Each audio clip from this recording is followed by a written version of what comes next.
Welcome to another Saturday, taking it to the nub. I'm your host, Boston Jimmie. And today we are going to have a fantastic show. Who do I have on? I have Lenessa Terry. She's the owner of Puffin Pretty. And Lenessa's background, she's been an entrepreneur pretty much all her life. She's a proud mother and an energetic entrepreneur.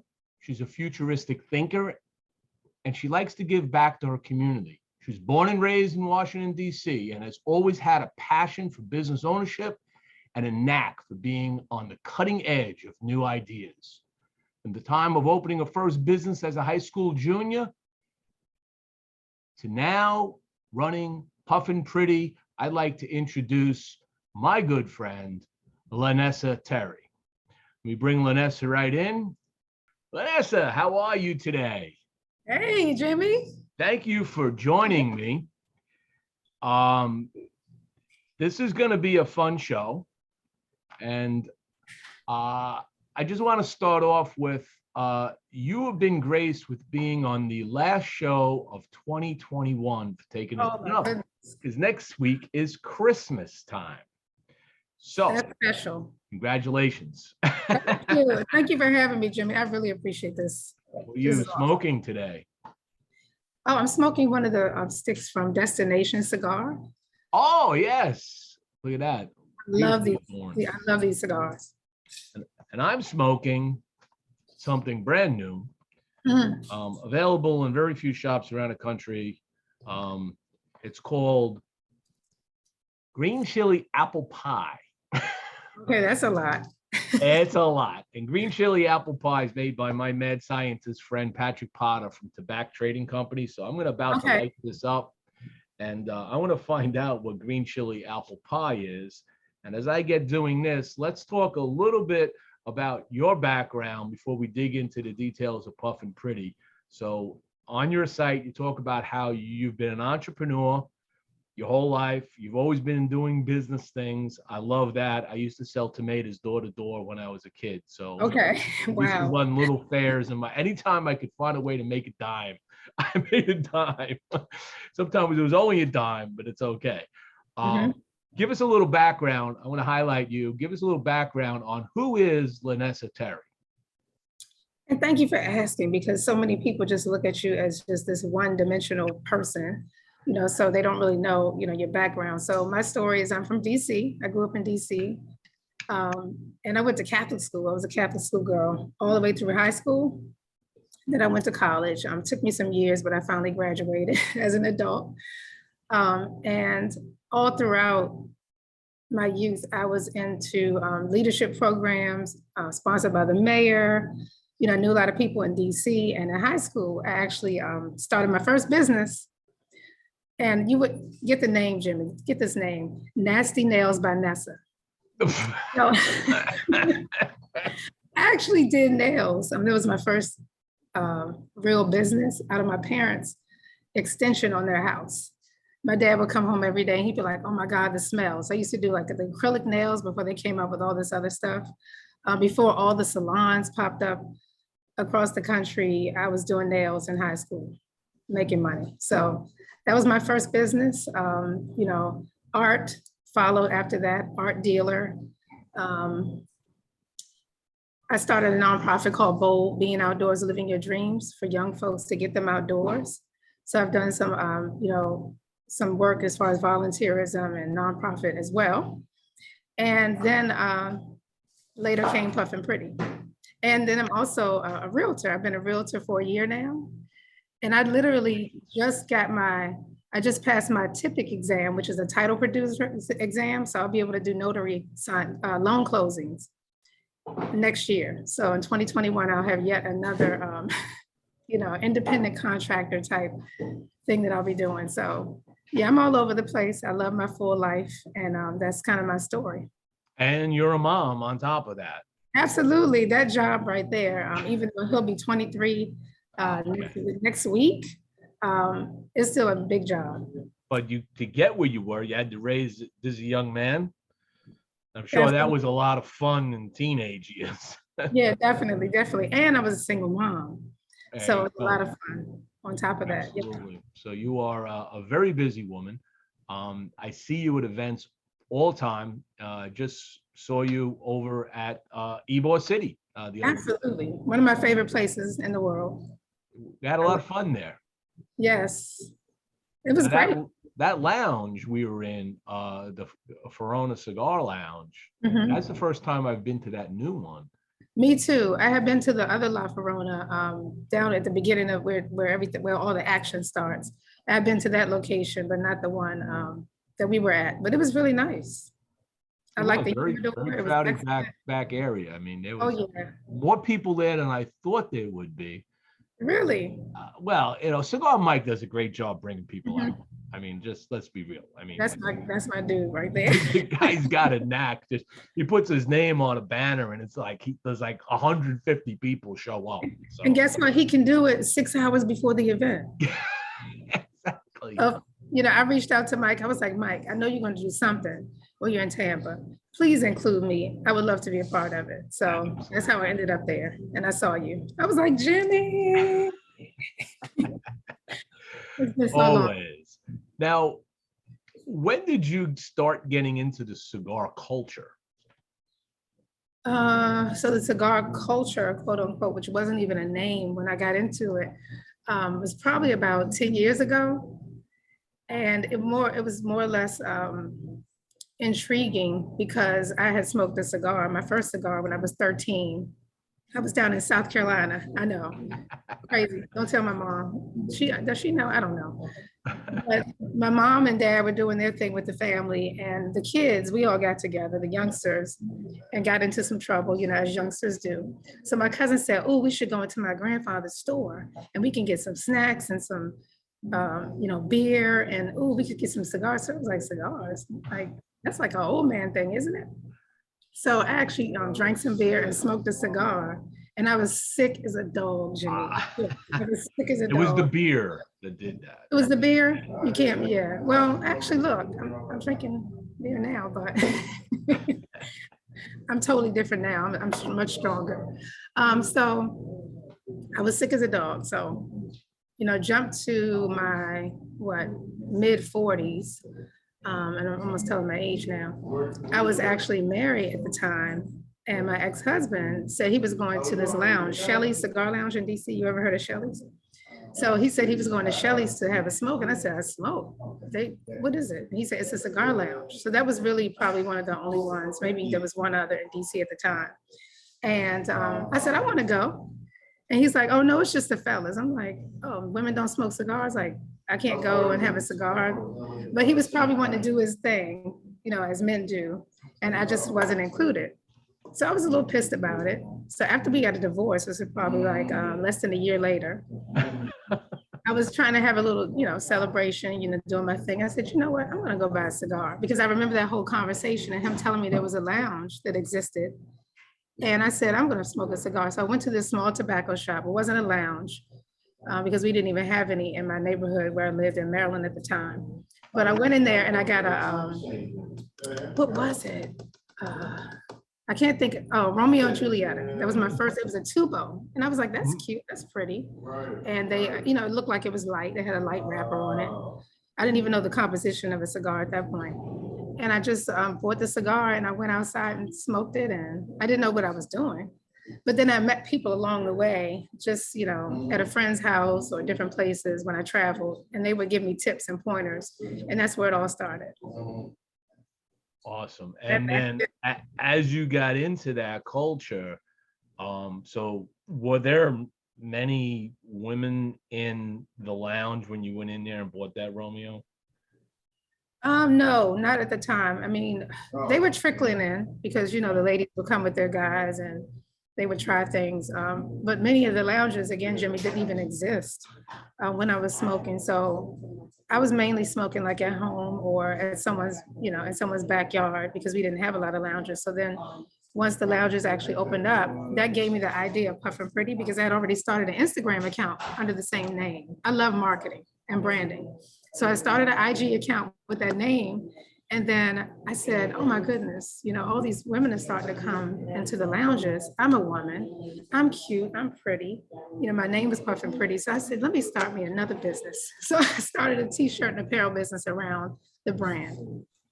That's was how how long ago did you start Puffin Pretty as the brand selling the apparel? it's been 6 years, Jim. Wow. 6 years since Puffin Pretty launched. I didn't have t-shirts or, actual apparel right away. It was actually in the works, but I had a puff and paint, my first sip and paint event at Cigars 210 in Fort Washington.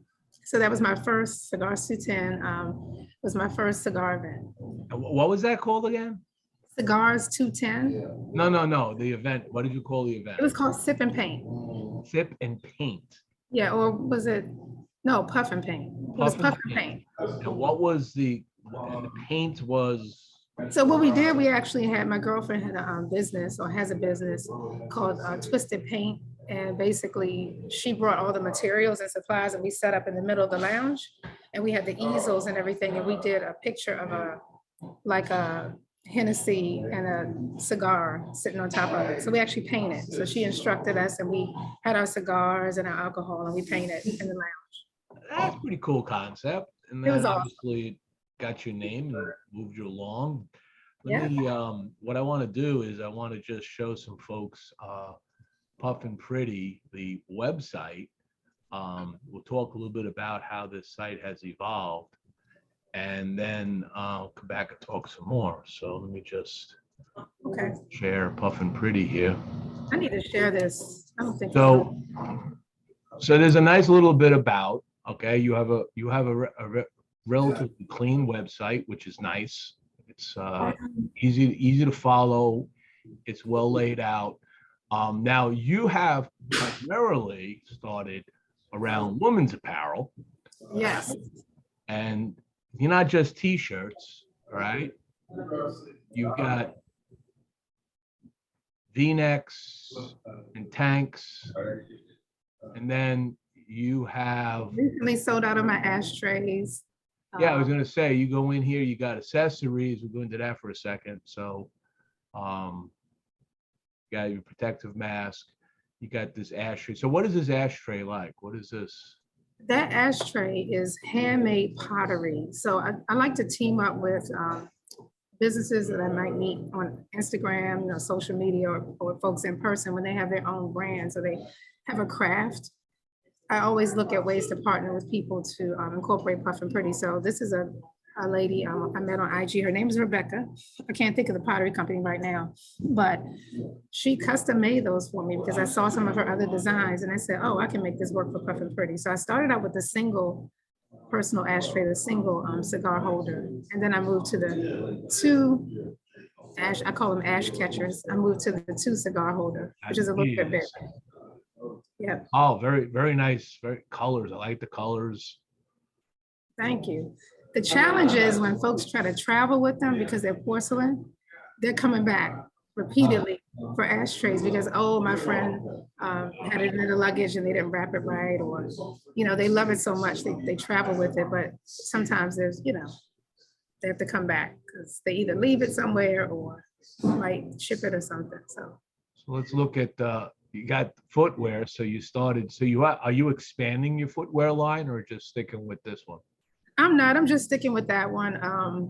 One of our good friends, Boss Man, actually said, "What's up with the, Puffin Pretty slides? You don't have them for men." I'm like, "No, Boss Man. I'm not doing Puffin Gents slides." Boss Man Robinson. Yeah, exactly. He's always pushing me to do things for the guys. He was the first guy to say, "What's up with that? Puffin Pretty. You don't have anything for us. We want to support too." So that's you did, and then you went and you did Puffing Gents. There you go. Are pretty cool things here, and you got this cool little Puffin Gent cigar holder, and you only have one of those left too, just one. Are you gonna make more? No, I'm not. No, I try to do limited. I like to do limited runs to keep things unique. Okay. On certain pieces, on certain things, like the next one, the Kentucky Double. Oh, the Kentucky Double. Well, you know about those, right? Yes, I do. Those things are so nice. So The Kentucky Double, you connected with that company and made it branded for Puffin Gents. Yes, yes. Okay.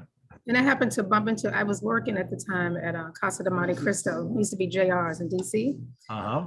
And this guy came in that I know from social media, and he's like a whiskey connoisseur, like everything whiskey and bourbon, like he's the best, right? And he walked in and I started talking to him about the business.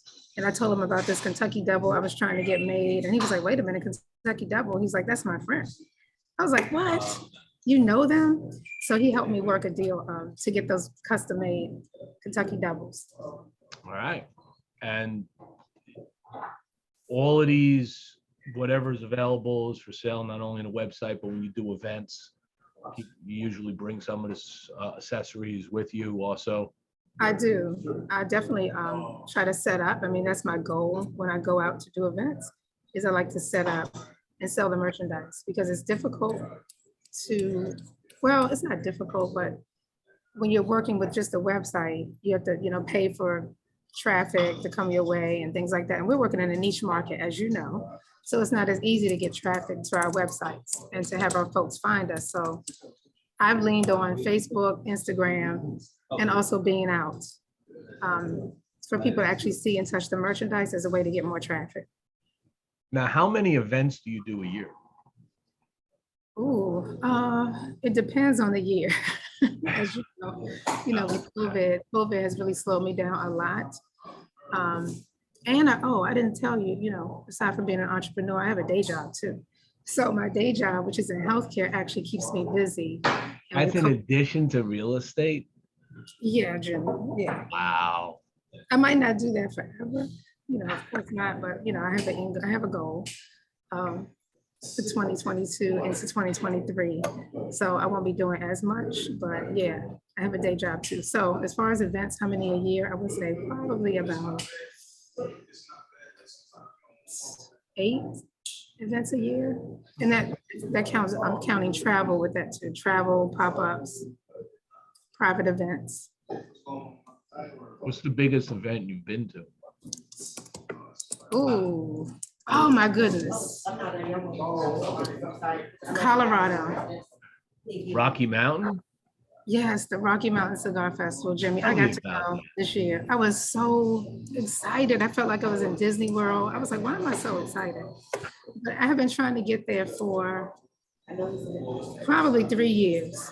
But because of work duties and COVID and different things that have come up, I wasn't able to. So I have a girlfriend who is really big in the wine world. She's a sommelier and she's well known in Denver. She told me that she set up there for the last couple of years. And I was like, oh my God, I gotta go. So I reached out to her probably a month before. And I said, can you get me in? I gotta go, I wanna go. She was like, I don't know, I'll see, because we already might be full. Like our setup might be full. So she said, well, let me get back to you. She got back to me, Jimmie, and she told me she could get me in. I was ecstatic because I knew I was gonna have a good time. Just looking at the pictures, in a whole different atmosphere, different level as far as the industry and just the surrounding. It was beautiful. It was on a golf course at the Omni, and it was just amazing. I heard they do such a great, I have yet to go. And I'm like you, I kept saying, I gotta go. And there's like all these things circling around in my life. And it's just like, Jimmie, you can't not go. You have to go. Okay, you have to go. It's that big. And we were in the press section because she has, like I said, she's into wine, and wine and cigars definitely pair well. People don't always, think so, but they do. So I would encourage you because it's such a huge outlet. And I didn't even see people that were there that were right next to me. I mean, that's how busy and crazy it was. Like you could have missed a whole bunch of people. And that happens a lot on events. I mean, even the e-board, I had people texting me saying, I didn't see you there. I said, I was there. Here's the picture. I was there. Right. But you walk past each other and every now and then you get stopped and hey, it's like, okay. Right.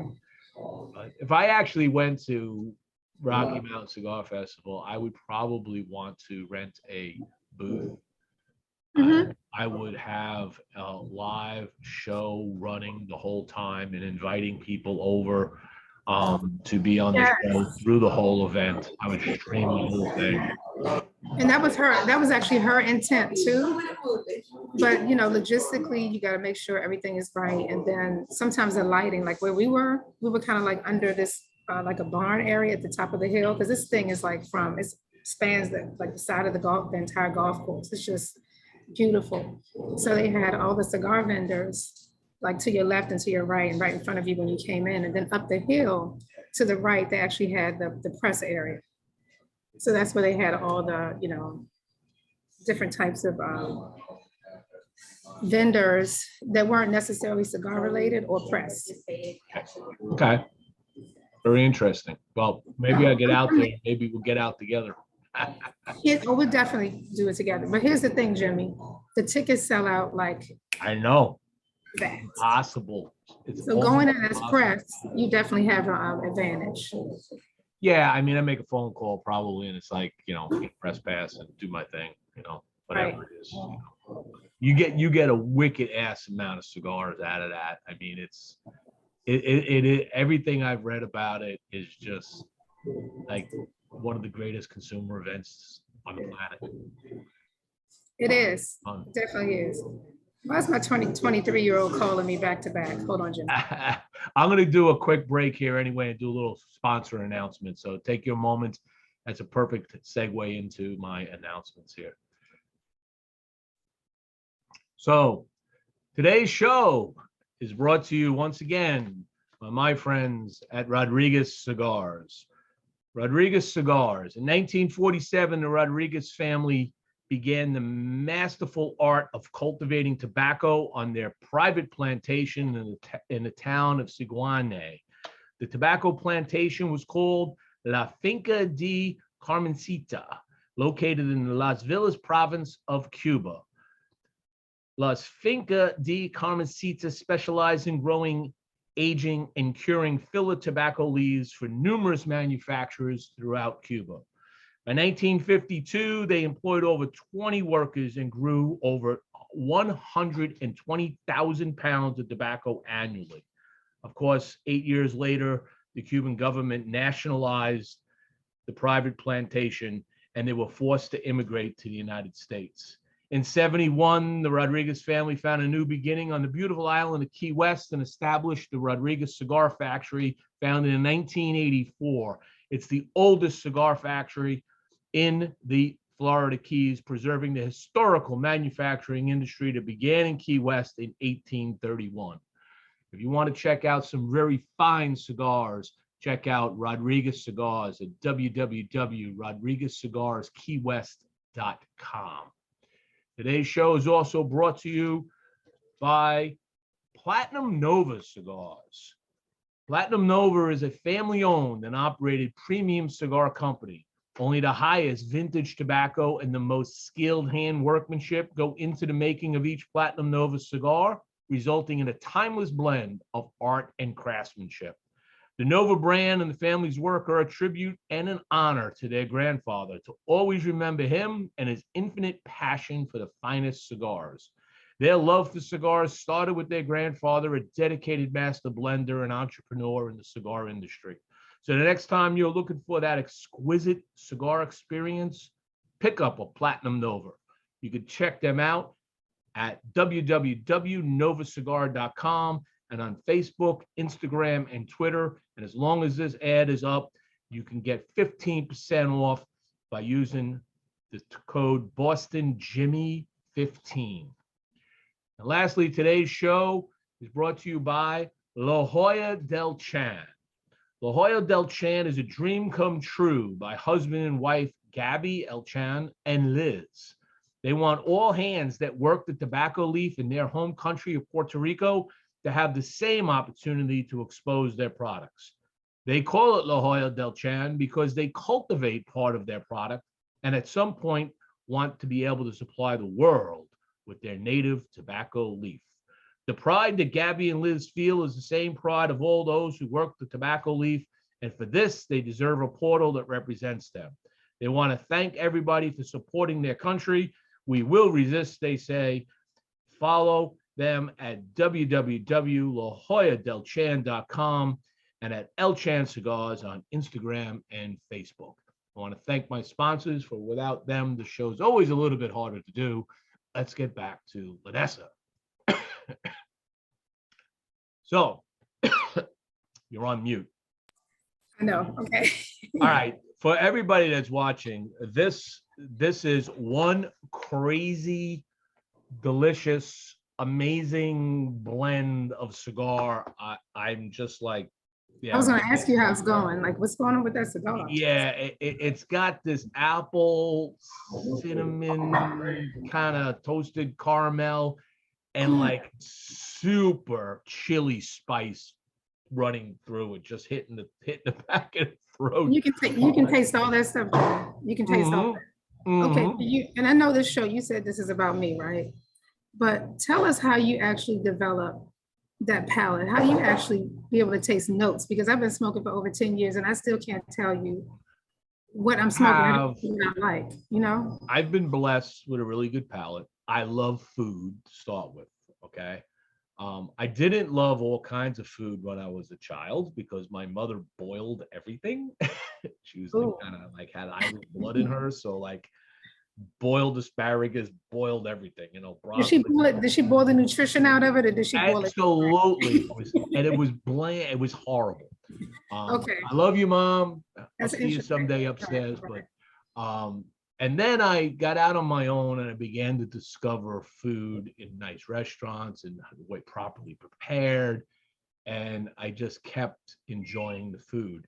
And I enjoyed wine too and whiskeys, and I would get these notes. And when it gets into cigars, it's the same thing. Now, the important thing about a cigar, as far as picking out notes, a lot of people, they'll just do this. Right? Right. You're not going to get a lot of notes. You have to retrohale. Not necessarily. Retrohaling too much will destroy your palate because it burns out the nasals, and you're not going to taste again because if you don't have smell, you don't have taste. So you have to balance that. I do about 3, maybe 4 max retrohales on a cigar. But what I do is the following. Okay.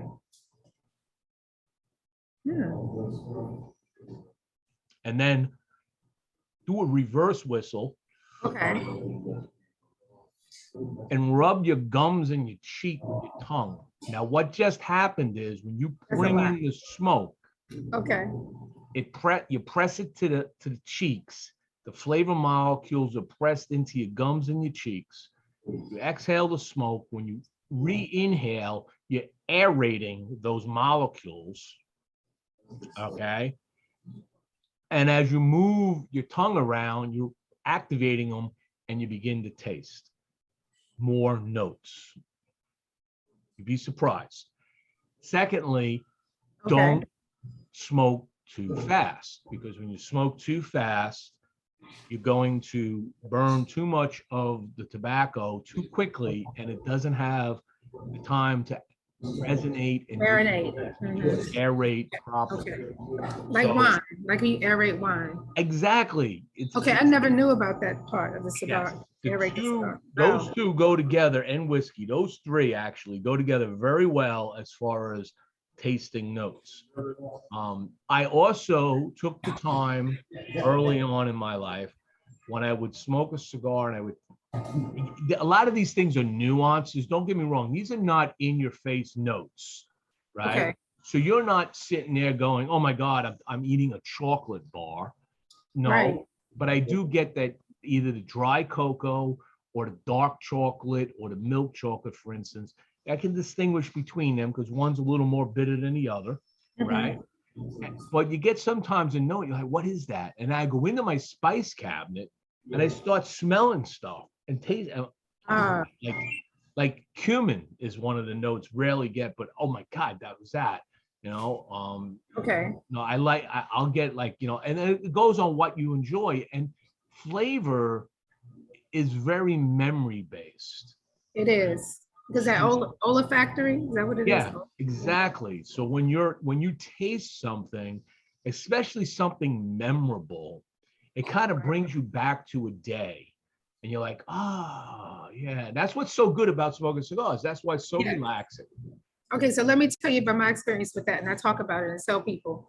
So growing up, I used to go to my grandfather's house, and my uncle stayed there as well. And I would go up the steps, and when I went up the steps, I could smell tobacco because he smoked a pipe. It smelled so good. It was like vanilla. No, mainly vanilla was the one that stood out for me the most, but there was all these different smells. And I remember that, like when I started smoking, like really smoking cigars, it kind of took me back to that. So I think that there's a connection with that as well for me. Sure there is. I have a pipe, but I'm scared to mess it up. So I literally have not used, I have like a basic corn cob that I got for free at like Cigar International in Pennsylvania or whatever, you know, at an event. But I also have a custom pipe. I found this guy on Instagram. I would research different pipe makers, and I found just the one I wanted because it's related to the outdoor, like it looks like a tree stump. It's beautiful. It has a long neck to it.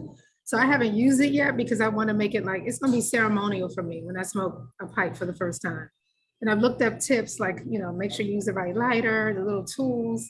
So I do want to get into that, but I'm just not ready because I know season it. There's a thing, you got to go through a process on a good pipe to get it all exactly. correct and stuff. And I'm My not that father patient. used to smoke, so Yeah, I'm not that patient. I just don't have it. I want to just pick up my stick. well, I mean, what do you do with a humidor? You buy a humidor, hopefully you're patient with seasoning the humidor the first time you get it. I know it's hard. You want to put Jimmie, everything in it right away. let me tell you how many humidors I have, or quote unquote, which, you know, makeshift humidors. 6, okay, probably going on like 6.5. It's ridiculous. So I have the formal ones, I have the tubs with the, you know, the plastic tubs with cigars, and people are amazed when I let them see my cigar collection. They're like, really, this is ridiculous. Like, what are you doing? So my New Year's resolution, my New Year's resolution for 2020 was to smoke, 2020 now, was to smoke more of my good cigars, smoke more of my good sticks. I didn't do it. I think I smoked like 3 of them. And when I say good sticks, I'm talking about, you know, sticks people have given me like the Opus X or some special cigar, like an LFD special edition, you know, those types of cigars. I kind of like to hoard a little bit, and I hate to use the word hoard, but you know, there's a lot of y'all out there. There's a lot of cigar hoarders. I'm not gonna say any names, but I see stuff on Facebook and I'm like, y'all are ridiculous. Y'all should be donating. But I do donate, I do give people cigars. So I do a lot of that, but I love my sticks. Do I take the best care of them? Probably not. You know, I don't check on them as often as I should. Because look at my lifestyle. Look what I do, Jimmie. I have like 5 jobs. So what do you expect? You don't use one of these? I don't. I do have some electronic tools that I haven't set up yet. Yeah, I have best little tool. no, I don't have that. Aromatics humidimeter. Okay. 2 little probes. You put it in the foot of the cigar. You press the little button, and it gives you a readout on the relative humidity of the cigar. Basically, You put it in an individual cigar? Yeah, individual cigar. You just basically take it. Goodness. I like that, like a Take a poker. cigar like this. Mm-hmm. You just take this thing. You just push the one button. You push it into the foot, the 2 probes, and now that came in 71%. Okay, so this one I'm kind of letting dry air a little bit, but I use it when I rotate things in my humidor from top to bottom. I check them. I randomly check some things. Okay. $39 or 30 something dollars. It's inexpensive, and some people thought it was a gimmick. There's a lot of people that swear by it. I do. Great little device. Cigar Medics. Where do we get it? Cigarmedics.com. Okay, maybe I can get that just in time for Christmas. Yeah, if you actually go, if you go on the Stogie Press site, we're working new advertisement for them in 2022. But if you actually go on any of my past articles, most recent articles, you'll see a link embedded in there, the advertisement, and you can check it out. Okay. It's a great little device, just because sometimes, especially you get stuff coming in, you want to smoke it right out of the box. You're so excited about it. You're like, no. All right, so I have a question. Let's talk ham rolls. So when I went to Tampa 3 years ago, was the first time I was in Tampa at Cigar Heritage Festival. I had a booth at that time. There wasn't as many people coming or aware of it. And I bought a bunch of hand rolls. I was all excited. Oh, hand rolls, hand rolls, hand rolls. Let me get some over here, over there. And it was ridiculous. I think I had a bag about this big. You can't really see it. But it was just ridiculous, Jimmie. And I was like, oh, I'm going to get these as Christmas gifts and all that. And again, I told you I was somewhat of a cigar hoarder. So I'm holding all these cigars. And I still have some of those cigars. And it's like over, like 3 years now. And I heard that you're supposed to smoke them within a certain amount of time because they're hand rolled. Tell me about that. What is No, absolutely not. It's the absolute opposite. First of all, a hand rolled cigar, I would never smoke a fresh hand rolled cigar.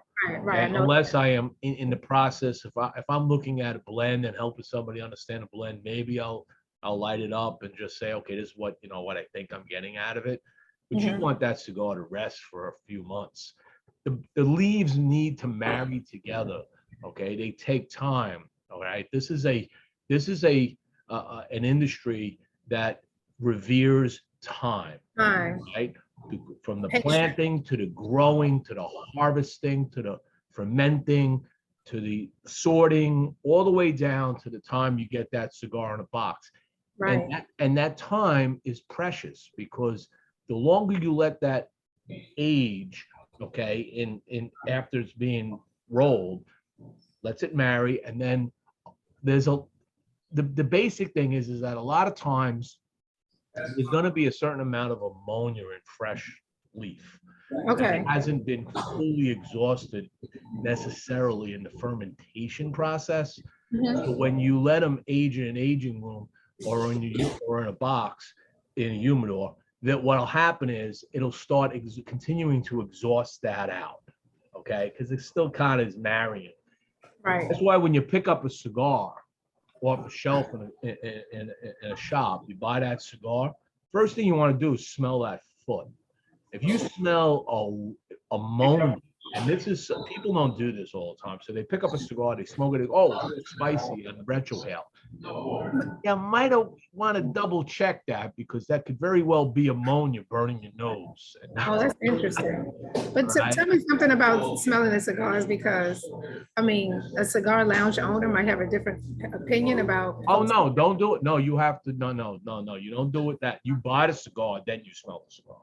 Oh, so how do you? Okay. And don't buy. You don't light that cigar up if it smells like ammonia. Okay. Okay. So you just got to be careful what you. And you'll know. I mean, you know the brands you like, the more reputable brands, but the smaller brands sometimes they get a little rushed out of the factory. Maybe they've only been aged for 2 months. But I've heard people aging for like 3 weeks, 4 weeks, and they're shipping. I'm like, what are you, nuts? Okay. Yeah, but if you know that as a consumer, if you know that, but you still like the cigars, you can just age them. Like you said, you can just set them aside. You just set them aside and smoke something else. But you have to know, like sometimes you just have to know what should age longer than, what ages well, what doesn't, that type of thing. Yeah, you check them out once in a while, and I have, I'm one of those cigar hoarders. I have effectively a do not touch box or shelf on the humidor, and basically it's things that I've already smoked that I really like, and I like to, this is a hobby, right? This is a hobby, right. And I like to take some that I like, and I like to age them. I'm gonna put it away for a year and see, and I like to see how it changes. Right. They do change. It mellows, right? And sometimes some age and some don't. It depends on the leaves. It depends on the fillers. Okay. There's a lot of things, but it's nice to try that and experiment if you have the ability to do it. Right, and take care of them. Right. When I first started smoking cigars, it was like I went to the shop. I would go to the liquor store that had the little humidor in it. And the shelf. It was Hoyle de Monterey Excaliburs. Okay. And I would buy like 5 of those, and on the weekend, and it'd be gone on the weekend. And then maybe I bought another one during the week. I didn't, You didn't have a reason to store, right? Now it's like my wife keeps telling me, you got to give more stuff away, Jimmie, because there's just, you got to gift people stuff and your humidors. I mean, I've got the humidor. I got all other kinds of other little mini humidors like you. And I mean, how many cigars do you think you have in your house? I don't know, Jimmie. I can't do a count. I really can't. I'm not one of those people. I just can't do a count. I can just tell you how many humidors I have because they're not all full necessarily, and they're different styles. They're not like regular humidors. So I can say, oh, this one holds 50. This one holds that. They're kind of different types of things. Like I have like I said, a plastic tub, and I have some boxes too. Like I have boxes of cigars stored away. One of the boxes that I have is the Tatuaje Avion. That cigar is so good. That's like one of the first boxes that I purchased because I wasn't a box person because my palate is all over the place. So I wasn't buying boxes of cigars. And then that's the sticker price for me is like, ooh, sticker price. But if I get a good deal on a box, I'll buy a box. Or if the person is right in front of me and, there's an opportunity to get a good deal. And, I just don't really buy boxes, but I don't count the sticks, Jimmie. I really don't. D. Orlando Bell says, where are you, Nessa? I'm at Petworth Cigars. Hey, Derek, what's going on? He's out of Texas, but he's from this area. So I'm over here with Chris, Derek. I'm over here with Chris at Petworth. Daniel Newfield comes in and says, I have a small collection of around 300 cigars. So let's talk about a small collection of 300. If you do the math on that, you got $3,000 worth of cigars. Wow. Yeah, that's why I don't want to count my cigars. I don't want to think about that. You want to call your insurance company up and say, I need a rider in case my cigars. That's a bit much. I mean, that could be a real thing, but that's a little over the top. All right. I mean, for advice. But guess what? My sister, I'm gonna put her on blast right now. She uses me like a cigar shop. She doesn't come out and smoke with me. She doesn't go to the lounges. She's like, oh, I'm gonna come to your event. You should remind me, let me know. Never comes. But guess who supplies all of her cigars? In a plastic bag, like, here, sis, here you go, like I'm a store. I'm like, come on. We'll do this for like 6 more months, and then you're gonna be coming in the lounge with me, buying cigars. She lives right around the corner from Petworth. I'm like, come on, sis, get your own cigars. So, every year for Christmas, I buy her something cigar related, some tools, and I'll come over and say, how you storing your cigars? What are you doing with the cigars? Well, I don't have any right now. Did you give me any? I'm like, did you buy any? So we go back and forth. I won't ask you what you got her yet because it's not Christmas time yet, and I would blow the surprise. So yeah, we can't do that. But what are some examples of things that you bought your sis for Christmas in cigar related active things? So I bought her first humidor. I don't know if I donated one of my old ones or if I bought her one, but she has a humidor. She has a lighter. She has Puffin Pretty merchandise. So every year it's just something different that I'll give her. Pokers, cigar pokers, the accessories, the ladies use to get it down to the nub, taking it to the nub, and you need to use your poker. Yeah, I love that, taking it to the nub. I love that. But yeah, I've given her those types of gifts over the years. And also cigars. Like here it says, here's a 5-pack or 10-pack special deal for the holidays. Yeah, my older brother, before he passed away, birthday, Christmas, it was easy present for me. I just went in the humidor and said, Merry Christmas, happy birthday, happy Easter, here's an Easter. He already knows what to expect, right? Because he loved him. And then sadly, after he passed away, when I was up there, he had a humidor. It was a small one. He wasn't a huge cigar smoker like me, but he enjoyed them on the weekends. Okay. I was going through this little box humidor, and first of all, things were very dry, because they weren't taken care of for like 3 years while he was going through an illness. Oh wow. I was like, God, man, there's some interesting things. He had the original Nat Shermans with the clock on it. Ooh. And they were all just the cellophane was like stuck to the cigar. It was so wow. I've seen it dark and brown, but but I've never seen it stuck to the cigar. Oh, it was literally, I had to very carefully, jiggle it like this so it wouldn't tear the wrapper. And I smoke some of those once in a while, like on memorable moments that I think of him. I sit down and I smoke a cigar out of this thing. He didn't have a lot. And then I had gotten him like some Monte Cristo #2s for his birthday years back, but he never got to smoke them, and they were still in the humidor. I said, "Well, these I'm going to regenerate these for a few months, and I'm smoking these." So were you able to bring the other ones back? Yeah. I move them. I moved them. If something like that happens, I take it and I move it. Being in Florida, we have a decent humidity factor, so it's not a big issue. But what I do is I take them, I put them in a box, and I have like a 69 or 67% humidity Bovita pack, and I'll just start to get them up a little bit, and then I'll move them from there to another one, and then into my cabinets. No, so they regenerated. They were fine. I mean, they were aged. Some of them were well aged and very mellow. But Okay, that's cool. So what I'm going to do right now is I'm going to do a quick another little break. We're going to go through quickly what's new in cigar reviews and news on Stogie Press this week. Okay. It's going to be a short one because I've been too busy dealing with other things. And when we come back, what we're going to do is we're going to go through a little more deeper understanding of Lynessa. So let me just open this up here. We take a little different approach to this time.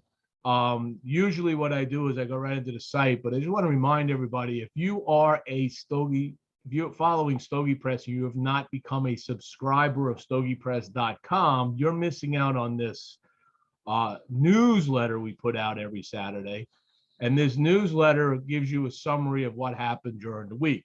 It is also the place where, if you're a subscriber, we do subscriber-only contests, and there could be some very special big box stuff you're going to get. And we'll just leave it at that. So this week I did 2 cigar reviews. The first one was the Hoyo de Nicaragua Antaño Gran Reserva GT20. Okay. The GT20, probably got to do it this way. I'm sorry. No. So I tried something new and it completely failed on me. The GT20,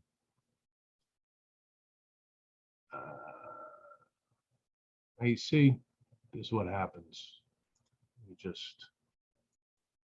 Okay, so we're going to just cue this up differently. There we go. Go right to here. Okay. Then we're going to go share.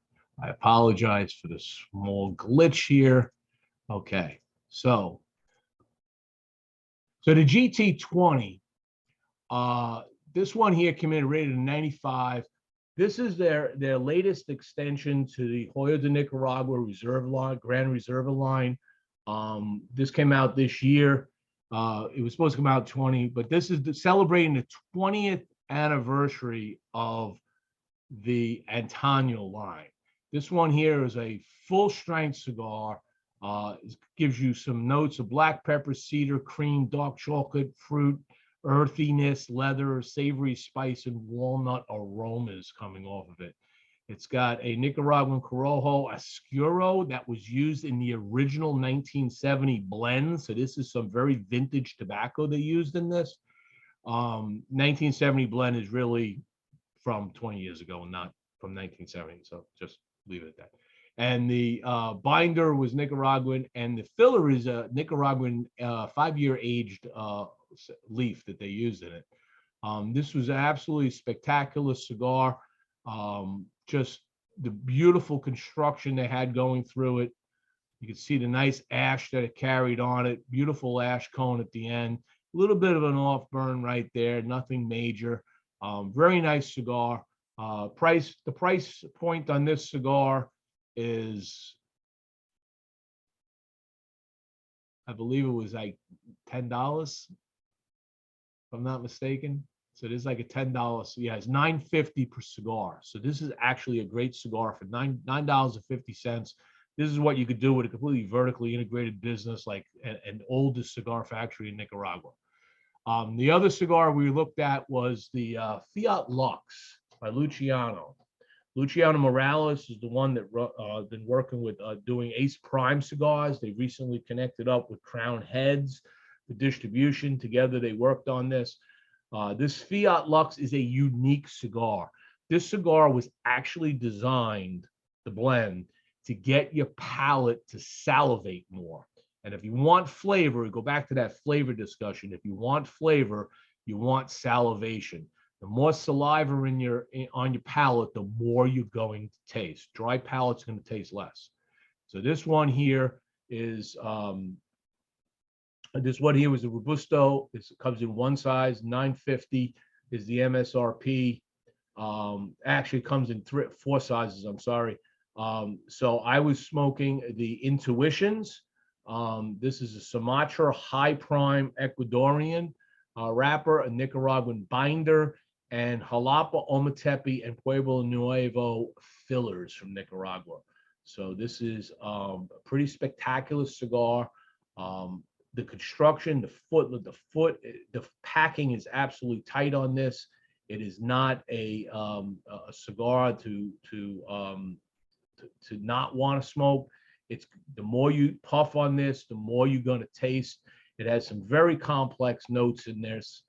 Okay, nice burn all the way through. One of the really only digs I gave on this, and believe it or not, I take a point off if it's really hard to get the band off the cigar.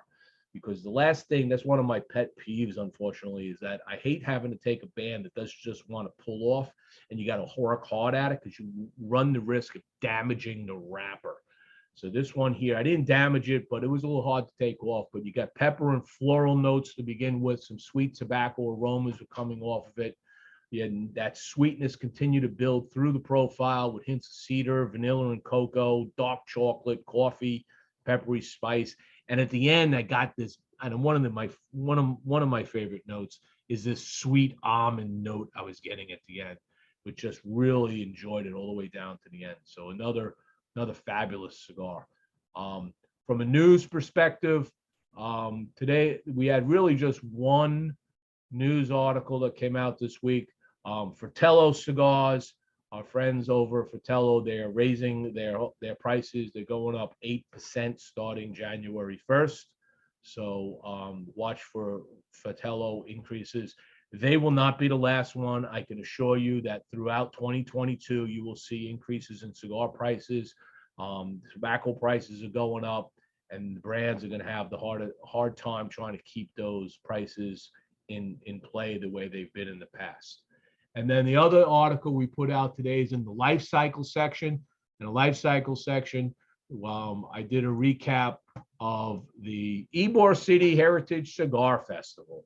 All right. So if you were at Ybor City for the Heritage Cigar Festival, your picture may well be in this list of pictures. So we went through, showed you a nice view of everything. The food there was phenomenal. Okay. If you were there, the band, this Orchestra Fuego was incredible. I just loved listening to them, people getting up and dancing. This is a Grammy-nominated salsa band. Of course, there's plenty of roosters around, including people making rooster shirts, smoking cigars.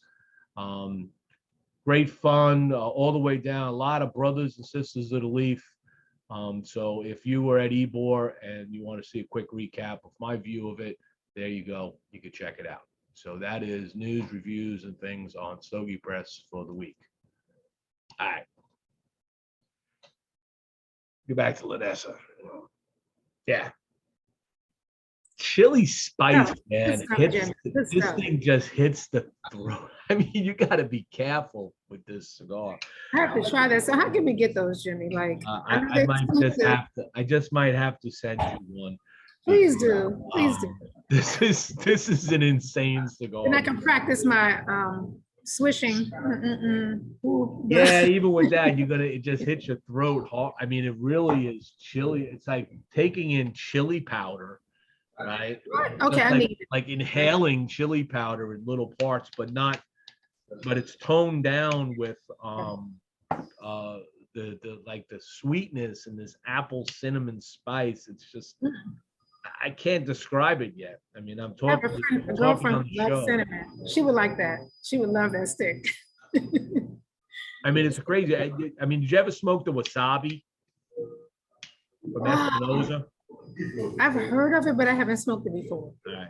So the wasabi has got a certain amount of this heavy, interesting peppery note. Peppery, yeah. I love peppery. Well, I kind of changed my palate. I went down. I don't know if you ever heard of this, but I was smoking cigars to me that were so heavy that it was starting to ruin my palate. So I moved down a bit to soften it up. So I'm more like medium to full now. But I'll do spicy. If it's not like a heavy hitter as far as the tobacco is concerned, and it's just the notes, I can do the spicy notes without the heavy, Maduro types of flavor. Yeah, so as this aerates, Mhm. getting this constant, literally apple pie note, right? And then as you do a little aeration, you gotta be careful in that aeration because all of a sudden it hits the back of your throat. You're like, oh, man, that's chili powder, man. That's like, That sounds great. it is quite an interesting cigar. So let's go through as we get ready to wrap things up. Let's talk a little mini lightning round of things. What is your favorite genre of music? Ooh, I would say R&B neo soul. That's my favorite genre. All right. Definitely very smooth. Jazz is right there, number 3. Like not your classic bebop jazz, but like your smooth jazz. I just love it. I love the sexiness of it. So Yeah. yeah. Sure. Nothing wrong with that. What is your favorite ethnic food? Jamaican. Easy, hands down, Jamaican food. I feel like I'm Jamaican because my parents decided to buy property in Jamaica. They're not Jamaican, but I've been going to Jamaica since my mid 30s, early 30s, and I just love it. Jamaican food is so heavy on the spice and the curry and the flavors. I love it. Love So it. is Jamaican food in Jamaica different than Jamaican food in America?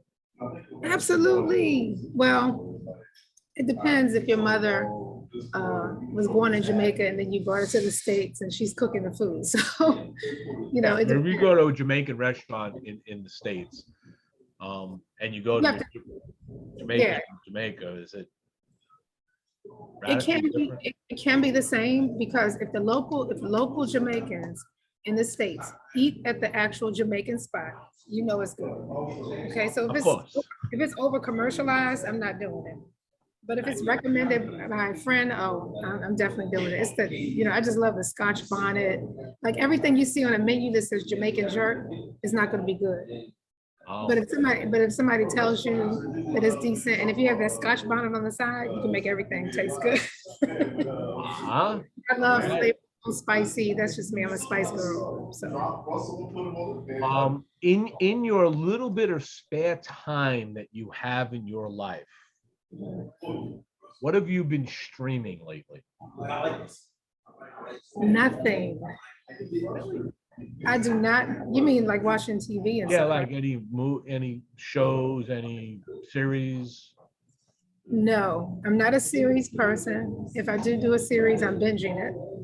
Yeah. But I'm reading, I'm studying for the next exam or something like that, or strategizing my next item for the brand. So I don't need TV. Like I have my phone, like literally. Yeah. People say you're all on social media too much. You post too much. I don't post enough. Okay, I could be posting more. So really, social media is my pastime. Whether I'm looking at TikTok, I'm gonna get the courage, like Susie and Lit Torch. I'm gonna get the courage to start doing some of those videos on TikTok and Reels. But I'm getting there. But that's my pastime. In your travels and your adventures in life, have you ever met a celebrity? I've met several celebrities. My most memorable was Michelle Obama. Now, I actually did not meet her like, hey, we didn't shake hands or anything, but I was in the room with her, okay? So I count that. And we took a big photo. She had like a ladies' luncheon, and my girlfriend invited me. I still had to pay, of course, to be there. It wasn't like a special invitation, but I was in the room with her, so I count that. And then I met musical celebrities like Kim. I've been on the Tom Joyner Morning Show cruise. And on that cruise, you're gonna meet a number of celebrities. And then you have your local celebrities like Chuck Brown. I'm from DC, so shout out to Go-Go Music. So Chuck Brown to me is a legend. It was always like a special thing when I bumped into Chuck Brown. So he was on the Tom Joyner cruise as well. So I've met some famous actors, and even locally here, I know some folks who are on the rise. Always exciting. But you're a celebrity to me, Jimmie. So it's like an honor to be here. So cigar world, in the cigar world, you're a celebrity. Don't even try. I'm just a guy that likes cigars. It's just like I like to talk about them. It's been a passion of mine. I've been smoking cigars since I was 18 years old, and I'm 62. So do the math. 40. So it's been continuous the whole time. Yeah, some, but you got to realize that there's a continuous increase, and then there is the beginning, which was like God knows what I was smoking, Gosher Vegas. I mean, I hate to say it, but I put that in the category of cigars, but it was a cigar. It wasn't Swiss or Sweets, but I was definitely doing Tipperellos. had Gosher Vegas. That was our fraternity thing. We always had them around. And then Evolve, and back in the day, man, there really wasn't a lot of selection, right? Right. There weren't, because you didn't have the boutique brands. You had you had the old money, right? Yeah, I mean, you had like these it's all about access. So these crazy big brands you see today, but it's not. I mean, if you even think about it, like my father's cigars was a boutique brand when it first came out. Nobody ever heard of them, and they hit the market. Cigar Aficionado really helped launch them.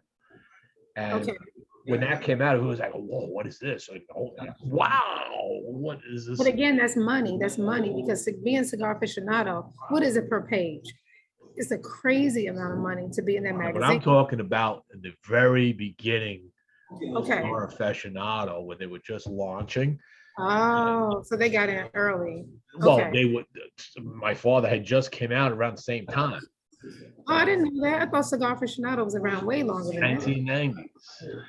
1990s. Okay. Oh, I mean, I'm an old guy, so to me, the years old blend together now. It's just right. Wow. I got a quick question for you. I want to go back a little bit. We were talking about the cigars in terms of the ratings, and you said something about lower end cigars or cigars you put in a certain category. When you do your ratings, like, how hard is it to like put out not a negative, but a not so good, Very good question. I'm glad you brought that up. Okay. Because I get a little bit of heat from people because they say, Jimmie, you don't have low numbered cigars on your site. I didn't know that. I'm just curious. I didn't know. My answer to that is simple. First of all, a cigar that's not that good isn't worthy to be on my site. And I don't want that to sound arrogant, but the fact of the matter is, does a consumer really want to read about a shitty cigar? And do I want to spend the time, as I'm going to smoke it, but I'm going to struggle with it? And do I really want to spend the time? I mean, I could show you notes of cigars I've reviewed where I get like halfway through and it's like, you don't see any more notes. Right? I'm not writing anything else down. It was like, I just got to see. Nope, I can't post this. This is a crappy cigar. Why do I want to put that on my site? Number one. And number two, I'm not in the business of hurting other businesses. That's what I was going to say, disparaging other businesses. I'm not going to do that. Okay. Do you have people approach you to say, hey, rate my cigar? Not even putting it out on a blog or on Facebook, but just people that say, rate my cigar. Like, how hard is it? Well, I guess it's not hard because they're learning if they want to be receptive, right? I will call them, or they'll call me and say, did you review the cigar? And I'll say, I did. And here's what I found wrong with it. Okay. There you go. So I will not put that on my site because it takes me hours to complete the process. Mm-hmm. And it's just, I have so many other good things I could talk about. And I want people enjoying good cigars. So if you don't see a cigar on my site, there's only one or two reasons. Either I never got the sample, I never bought it, or I didn't like it. You'll never know. Go look somewhere else for that. If you want bad information, go look somewhere else. Right, You're not right. gonna find bad information on Stogie Press. Stogie Press is gonna tell you what's good. Smoke Okay. what's good. Life is too short to smoke crappy cigars. There you go. There you go. But I'm not gonna say who's crappy, because that's not my business. But if I call you up and ask you, you'll tell me, right? No, Close friends might know.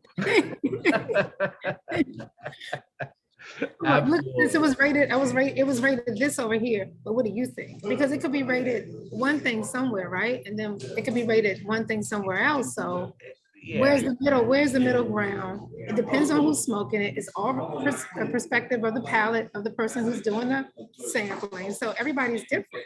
Like, how are you gonna tell me what's good when my palate is telling me something So else? every palate is different, and that's one of the reasons why I focus very heavily on burn characteristics. Okay, because I don't want to have to relight cigars. I don't want to have to touch cigars up. I don't like cigars to go off burn on me. And I got some other little nitpicky things I put in there that deduct points, because a cigar should, a pristine cigar should burn perfectly straight all the way down, carry a nice ash, have more of a light gray to white ash than a dark gray ash, because by the way, dark gray ashes generally means that it's not fully combusting the tobacco, and therefore you're not getting all of the flavor that the tobacco could provide, because if you don't burn all the organics, you're not getting all the flavor. But we'll just leave it at that. That's a whole nother topic. And then I continue to go through that process. And then when it comes to flavor, if it's harsh on the start, I'll bring that up. It'll settle in maybe. So, maybe you got to get through that first inch, and then all of a sudden you get some good stuff. Right. Okay. So there's a few flavor notes that, maybe ding it. But other than that, flavor is flavor. Flavor is flavor, right? And it should be balanced, right? I mean, it's nice to have pepper, right? And some people just love pepper bomb. They just want a pepper bomb. They want to smoke this thing as if they're snorting black pepper, right? And I'm like, okay, but a good cigar should have a balance of the pepper and maybe some sweet cream or something like that kind of soothes that pepper out. Like when you're making a dish, right? So it balances, like when you eat Indian food, how they have the spicy food and then they put the yogurt or whatever on the side, so it smooths your palate out. Exactly what you want to do. So you have that nice balance. That's good. And sometimes they're not always so balanced, and then you got to ding them for that. It's not perfectly balanced. Okay. So these are things that you learn to enjoy. So that's how I do it. And so no, I don't rate crappy cigars. Okay. Just don't. Well, let me tell you, I learned a lot today just talking to you. We don't always have this kind of time because we're moving around, taking pictures and kissing babies and all that kind of stuff. Exactly. You know how the cigar celebrities do. I call myself a cigar celebrity. If I don't, nobody else will. So yes, you know how it is. And we don't get a chance to really sit down and talk enough. But this has been great. Like, I really love learning some new things today. And I'm gonna get that tool, the one with the little thing on the end. Yeah, go get this thing. This thing is, I'm gonna get that. is quite worthy to have. You'll find usage of this. I've done weird experiments with this where I've actually taken a cigar, stabbed it, got the reading on it, put it in a microwave. Cigar. Really? Put it in a microwave for like 10 seconds, take it out, and the humidity factor is like you'd be amazed. First of all, another interesting experiment. You could do this with cigars that you don't want to completely destroy, right? But like this cigar, right? Any cigar, right? You stab the foot, let's say it's 67% humidity, right? It's right where you want it. You fire that cigar up, take some puffs, enjoy it. Stab the barrel of the cigar at that point. You're going to find out that the moisture content, once you light the cigar up, it's not 67. It's like 88. Whoa. Okay. Why? Because it's science, simple science.